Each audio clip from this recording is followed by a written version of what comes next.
ఒక చిన్న పట్టణంలో సత్యమూర్తి అనే భక్తుడు ఉండేవాడు. ఆయన ప్రతిరోజు పూజలు, జపాలు, అన్నదానం చేస్తూ ఉండేవాడు. కానీ మనసులో మాత్రం ఒక పెద్ద సందేహం. నేను చేస్తున్న పూజలన్నీ దేవుడికి నచ్చుతున్నాయా? నాపై దేవుడు సంతోషంగా ఉన్నాడా అని ఆయన సందేహపడుతూ ఉండేవాడు. ఒక రాత్రి లోతుగా ఆలోచిస్తూ ఉండగా వెంటనే ముందు నీలిరంగు వెలుగు మెరిసింది. ఆ వెలుగు నుంచి బయటకు అడుగుపెట్టింది శ్రీమన్ నారాయణుడు. సత్యమూర్తి రెండు చేతులు జోడించి, ప్రభు, మీరు ఇచ్చే అతి పెద్ద వరం ఏది? నాకు తెలుసుకోవాలని ఉంది అని అడిగాడు.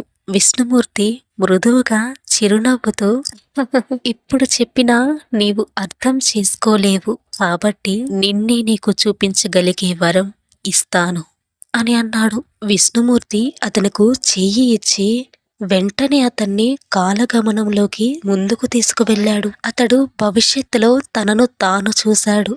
ఒకచోట సత్యమూర్తి పెద్దగా డబ్బు సంపాదించినట్టు, కానీ గర్వం పెరిగిపోయినట్టు కనిపించింది. మరో చోట అతడు రాజుల్లా జీవించిన మనసులో ఖాళీ, శాంతి లేనట్టు కనిపించింది. మరో దృశ్యంలో అతను శక్తివంతుడయ్యాడు, కాని ఎవ్వరూ ప్రేమించలేదు అతన్ని. ఇదంతా చూసిన సత్యమూర్తి భయంతో వణికిపోయాడు.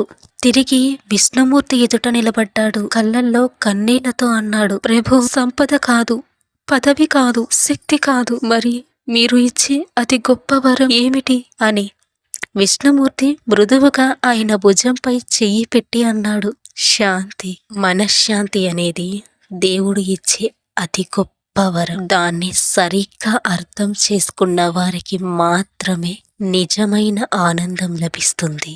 ఆ రోజు నుంచి సత్యమూర్తి అతి గొప్ప వరం కోసం కాదు, మనసు స్వచ్ఛత కోసం దేవుణ్ణి స్మరించడం మొదలుపెట్టాడు. అతని జీవితం అమృతమైపోయింది. కుటుంబం ప్రశాంతంగా మారింది.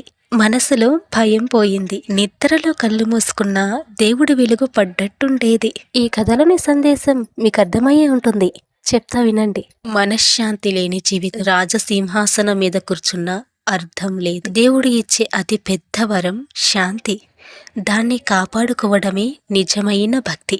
మరి విన్నారు కదా, ఈ కథ ఎలా అనిపించింది? మీకు నచ్చిందా? అయితే వీడియోని లైక్ చేయండి. ఈ కథను నేను ఎలా చెప్పాను అనేది కామెంట్ చేయడం మర్చిపోవద్దు. అలాగే ఇంకా నా ఛానల్ని సబ్స్క్రైబ్ చేసుకోలేదా? వెంటనే సబ్స్క్రైబ్ చేసుకోండి. మరిన్ని భక్తి కథలు మీకోసం నా ఛానల్లో వస్తూనే ఉంటాయి. వెంటనే సబ్స్క్రైబ్ చేసుకోండి.